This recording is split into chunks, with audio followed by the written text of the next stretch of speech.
অসমৰ লাখ লাখ কৃষকলৈ সুখবৰ লৈ আহিছে অসমৰ মুখ্যমন্ত্ৰী হিমন্ত বিশ্ব শৰ্মা ডাঙৰীয়াই। হয়, অসমৰ যিসকল কৃষক আছে সেইসকল কৃষকক 11,000কৈ টকা প্ৰদান কৰিব অসমৰ মুখ্যমন্ত্ৰী হিমন্ত বিশ্ব শৰ্মা ডাঙৰীয়াই আজি নিজে ঘোষণা কৰিছে। আৰু আপুনি যদি চাব বিচাৰে তেনে ক্ষেত্ৰত অসমৰ মুখ্যমন্ত্ৰী হিমন্ত বিশ্ব শৰ্মা ডাঙৰীয়াই ফেচবুক পেজত গৈ আপোনালোকে এই জাননীটো চাব পাৰিব। আৰু ইয়াতে উল্লেখ কৰিছে যে আপোনালোকে কোনসকল কৃষকে 11,000কৈ টকা পাব বা ইয়াৰ যিখন ফৰ্ম সেইখন ফৰ্ম কেনেকুৱা ধৰণৰ হ'ব সেয়াও মই আপোনালোকক দেখুৱাম। গতিকে এই ভিডিঅ'টো আপোনালোকৰ বাবে অত্যন্ত গুৰুত্বপূৰ্ণ যদি আপুনি অসমৰ এজন কৃষক হয়। লগতে আপোনালোকে ভিডিঅ'টো ভাল পালে লাইক কৰিব আৰু চেনেলটো ছাবস্ক্ৰাইব কৰিব। আৰু আপোনালোকে এনেকুৱা গুৰুত্বপূৰ্ণ আপডেটসমূহ পাই থাকিবলৈ চেনেলটো ছাবস্ক্ৰাইব কৰিবলৈ পাহৰি নাযাব। যেনক এতিয়া কথা হ'ল যে কি ঘোষণা কৰিলে বা কেনেকৈ আপোনালোকে 11,000 টকাটো লাভ কৰিব সেইটো মই আপোনালোকক বুজাই দিবলৈ চেষ্টা কৰিম। তো ইয়াতে কোৱা হৈছে সোণগতিৰে সোণালী ভৱিষ্যত, অসমৰ পথাৰৰ পৰা শক্তিশালী অৰ্থনীতি। তাৰপিছত ইয়াতে কিছুমান পইণ্ট দিয়া হৈছে, সেই পইণ্টসমূহ মই আপোনালোকক জনাই দি আছোঁ। তো প্ৰথম পইণ্টত কোৱা হৈছে যোগ্য কৃষকলৈ বছৰি 11,000কৈ টকা সাহাৰ্য। ইয়াতে কিন্তু এবাৰ নহয়, আগতে যিটো আপডেট মই আপোনালোকক দিছিলোঁ মই ভাবিছিলোঁ হয়তো এবাৰে দিব, কিন্তু ইয়াতে কোৱা হৈছে প্ৰত্যেক বছৰতে আপোনালোকক 11,000কৈ টকা প্ৰদান কৰিব। ঠিক আছে, এইটো কিন্তু এটা খুবেই ভাল খবৰ বুলি ক'ব পাৰি বা আপডেট লৈ আহিছে অসম চৰকাৰৰ তৰফৰ পৰা অসমৰ কৃষকসকলৈ। বছৰি 11,000 টকাকৈ কিন্তু যোগ্য কৃষকলৈ কি কৰা হ'ব, সাহাৰ্য প্ৰদান কৰিব। ইয়াতে আপোনালোকে প্ৰথম পইণ্টটো দেখা গৈছে যোগ্য কৃষকলৈ বছৰি 11,000 টকাৰ সাহাৰ্য। তাৰপিছত 2 নম্বৰ অপশ্যন যিটো আছে ফচল বীমাৰ সুবিধা। আৰু এই যি ফচল বীমাৰ সুবিধা এয়া কিন্তু প্ৰত্যেক বছৰতে দিয়া হয়, মাত্ৰ 1 টকা খৰচ কৰি ইয়াৰ বাবে আবেদন কৰিব পাৰি। আৰু যদি আপোনালোকৰ খেতি বাতি প্ৰাকৃতিক দুৰ্যোগৰ বাবে ক্ষতি হয় তেনে ক্ষেত্ৰত তেতিয়া আপোনালোকে 50,000 টকালৈ কিন্তু ইয়াৰ বীমা বা সুবিধা লাভ কৰে, ক্ষতিপূৰণ লাভ কৰে। গতিকে আপোনালোকে যিকোনো ধৰণৰ খেতি কৰিলে আপোনালোকে কিন্তু ফচল বীমাত কি কৰিব পাৰে, এপ্লাই কৰি আপোনালোকে ফচল বীমাৰ সুবিধাটো ল'ব পাৰে। গতিকে আপোনালোকে সকলোৱে ফচল বীমাৰ সুবিধাটো লোৱাটো অত্যন্ত গুৰুত্বপূৰ্ণ। যেনে প্ৰথম যিটো পইণ্ট আছে যোগ্য কৃষকলৈ বছৰি 11,000 টকাৰ সাহাৰ্য যিটো, ইয়াৰ বাবে ফৰ্মটো কেনেকৈ ফিল আপ কৰিব সেইটো মই দেখুৱাই আছোঁ শেষত। তাৰ আগতে বাকী পইণ্টকেইটা মই আপোনালোকক জনাই দি আছোঁ। ঠিক আছে, প্ৰথম পইণ্টটো গ'ল। দ্বিতীয় পইণ্টত ফচল বীমা যোজনাৰ সুবিধা কৃষকসকলক দিয়া হ'ব। তাৰপিছত কৈছে কৃষকলৈ অধিক শক্তিশালী ন্যূনতম সমৰ্থন মূল্য। কৃষকসকলক যিকোনো সামগ্ৰীৰ ন্যূনতম সমৰ্থন মূল্য যিটো সেইটো প্ৰদান কৰিব। প্ৰযুক্তি চালিত কৃষি ব্যৱহাৰে উৎপাদন বৃদ্ধি। আৰু ইয়াতে কোৱা হৈছে যে প্ৰযুক্তি চালিত কৃষি ব্যৱস্থাৰে, অৰ্থাৎ আপোনালোকে সকলোৱে জানে কৃষকসকলক কিন্তু চৰকাৰৰ তৰফৰ পৰা কি কৰা হয়, কেতিয়াবা পানী সিঁচা মেচিন দিয়া হয়, ট্ৰেক্টৰ দিয়া হয়, পাৱাৰ টিলাৰ দিয়া হয়, এনেকুৱা ধৰণৰ সা সুবিধাসমূহ কিন্তু দিয়া হয়। সেই প্ৰযুক্তিৰ কথা ইয়াতে কোৱা হৈছে। 10 লাখ মেট্ৰিক টন মৎস্য উৎপাদনৰ লক্ষ্য কৰা হৈছে, লোৱা হৈছে চৰকাৰৰ পৰা। আৰু লাষ্ট পইণ্ট যিটো আছে ইয়াতে কৈছে দুগ্ধ, হাঁহ কুকুৰা, গাহৰি পালনে গ্ৰাম্য সমবায়লৈ অৱদান, এই বিষয়ে উল্লেখ কৰিছে। তাৰপিছত কৈছে আমাৰ লক্ষ্য হ'ল অধিক আয় বৃদ্ধি, যুৱ প্ৰজন্মই ভৰসা কৰিব পৰা গ্ৰাম্য অৰ্থনীতিৰ ভেটি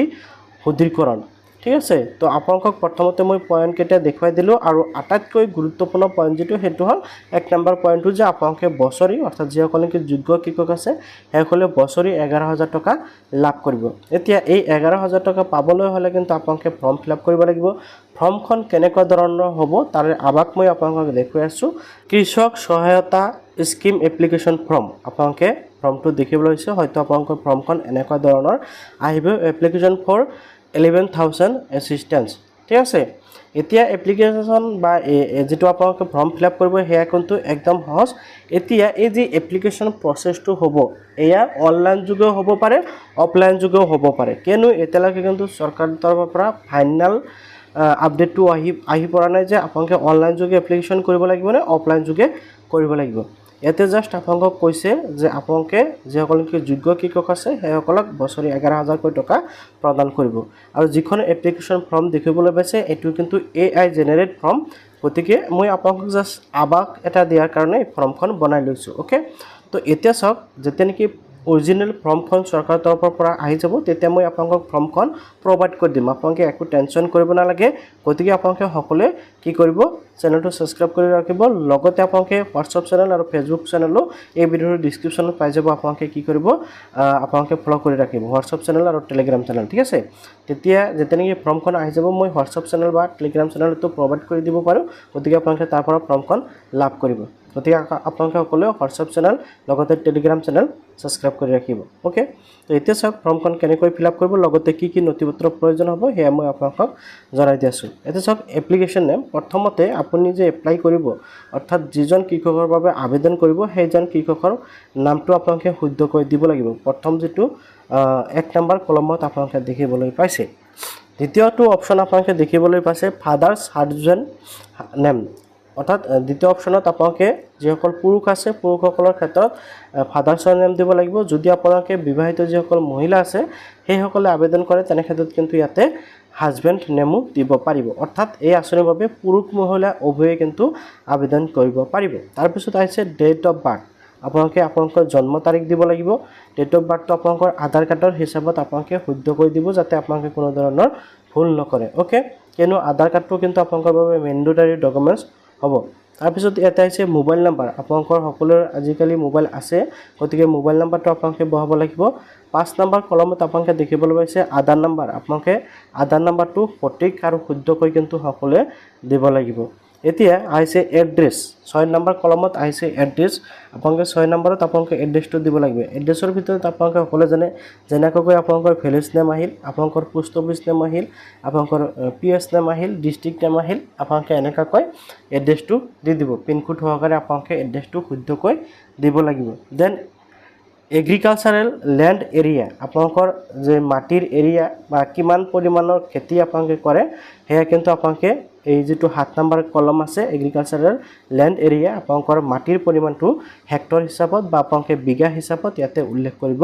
লাগিব ওকে তো আপোনালোকে কিমান পৰিমাণে খেতি কৰে সেয়া কিন্তু আপোনালোকে ইয়াতে বিঘা হিচাপত উল্লেখ কৰিব লাগিব দেন 8 নম্বৰত আহিছে বেংক নেম অৰ্থাৎ আপোনালোকে টকাখিনি কিন্তু আপোনালোকৰ বেংক একাউণ্টত পাব গতিকে আপোনালোকে কোনটো বেংকত একাউণ্ট খুলিছে যেনেকৈ আপোনালোকৰ SBI বেংক হ'ব পাৰে চেন্ট্ৰেল বেংক হ'ব পাৰে তাৰপিছত আপোনাৰ অন্যান্য যিসমূহ ইউনিয়ন বেংক আছে বা আপোনাৰ পাঞ্জাব বেংক আছে আপোনালোকে যি বেংকত একাউণ্ট খুলিছে 8 নম্বৰ কলমত আপোনালোকৰ বেংকৰ নামটোহে দিব লাগিব ওকে তাৰপিছত ইয়াতে দেখিবলৈ আছে ব্ৰাঞ্চ নেম আপোনালোকৰ বেংকৰ ব্ৰাঞ্চৰ নেম আপোনালোকে দিব আপোনালোকৰ বেংকৰ পাছবুকখনত আপোনালোকৰ ব্ৰাঞ্চৰ নাম পাই যাব একাউণ্ট নাম্বাৰ আপোনালোকে শুদ্ধকৈ দিব লাগিব আপোনালোকৰ বেংকৰ একাউণ্ট নাম্বাৰটো ওকে তাৰপিছত বেংকৰ IFSC কোড যেটো আছে হিয়াও কিন্তু আপোনালোকে শুদ্ধকৈ দিব একাউণ্ট নাম্বাৰ আৰু IFSC কোড যাতে আপোনালোকে ভুল নকৰে যদি ভুল কৰে তেনে ক্ষেত্ৰত আপোনাৰ টকাটো কিন্তু আপোনালোকে লাভ নকৰে এতিয়া চাওক আপোনালোকে যদি এই স্কিমৰ বাবে আবেদন কৰিব বিচাৰে তেনে ক্ষেত্ৰত আপোনালোকৰ কি কি ডকুমেণ্টছৰ প্ৰয়োজন হ'ব Number 1 ডকুমেন্ট চাওক এতে চাওক কবলৈ এটাচ কৰিব দিছে ডকুমেন্ট যেমন এটাচ কৰিব দিছে নাম্বাৰ 1ত আছে আধাৰ কাৰ্ডৰ ফটোস্টেট কপি ঠিক আছে আপোনালোকৰ আধাৰ কাৰ্ড কিন্তু ফটোস্টেট কপি দিব লাগিব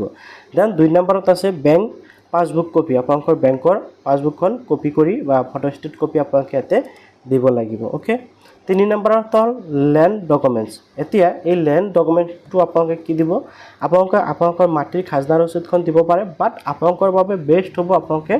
মাটিৰ যিখন জমাবন্দী সেই জমাবন্দীখন যদি আপোনালোকে অনলাইনৰ পৰা ডাউনলোডিং কৰি দি দিয়ে তেনে ক্ষেত্ৰত আপোনালোকৰ বাবে আটাইতকৈ ভাল হ'ব ওকে তো আপোনালোকৰ যদি খাজনা ৰচিদখন আছে হেয়াও দিব পাৰে অথবা আপোনালোকে জমাবন্দীখন ডাউনলোডিং কৰি দিব পাৰে আটাইতকৈ বেষ্ট হ'ব তাৰপিছত আহিছে পাছপোৰ্ট সাইজ ফটো আপোনালোকে দিব লাগিব তেনে আপোনালোকে চাওক মোবাইল নাম্বাৰ প্ৰুফ আপোনালোকে দিবলৈ দিছে এটো আপোনালোকৰ বাবে ইমান মেণ্ডেটৰী নহয় আপোনালোকে জাস্ট মোবাইল নাম্বাৰটো লিখি দিব তাৰপিছত ইয়াতে ডিক্লাৰেশ্যন আছে I hereby declare that my information provide above in true and correct okay আপোনালোকে এনেকৈ দেখিব আছে দেন এপ্লিকেণ্ট সিগনেচাৰ অৰ্থাৎ আপোনাৰ যেজনে এপ্লিকেশ্যন কৰিছে সেইজনৰ সিগনেচাৰ ইয়াতে আপোনালোকে কৰিব লাগিব বা সই কৰি দিব ডেট এণ্ড প্লেচ আপোনালোকে ইয়াতে দিব এতিয়া এই যিখন ফৰ্ম আপোনালোকে দেখিবলৈ পাইছে এইখন ফৰ্ম আপোনালোকে ক'ত জমা দিব এইখন ফৰ্ম আপোনালোকৰ পঞ্চায়তত জমা ল'ব অথবা আপোনালোকে আপোনালোকৰ প্ৰত্যেক ডিস্ট্ৰিক্টত এগ্ৰিকালচাৰ অফিচ পাই যায় আপোনালোকে এগ্ৰিকালচাৰ অফিচত জমা দিব পাৰিব মেইনলি আপোনালোকে আপোনালোকৰ পঞ্চায়ততে আপোনালোকে জমা দিব পাৰিব গতিকে আপোনালোকে যদি বাই চান্স পঞ্চায়তত জমা দিব নোৱাৰে তেনে ক্ষেত্ৰত আপোনালোকে আপোনালোকৰ এগ্ৰিকালচাৰ অফিচত জমা দিব অথবা এইটো কিন্তু অনলাইনতে এপ্লিকেশ্যন হ'ব পাৰে যদি অনলাইন হয় তেনে ক্ষেত্ৰত নিশ্চয় আপোনালোকে ভিডিঅ' পাই যাব আপোনালোকে একো টেনশ্যন কৰিব নালাগে জাষ্ট আপোনালোকে চেনেলটো ছাবস্ক্ৰাইব কৰি ৰাখিলে আপডেটসমূহ পাই থাকিব তো আজিৰ আপডেট ইমানেই আশা কৰোঁ আপোনালোকে নিশ্চয় ভিডিঅ'টো ভাল পালে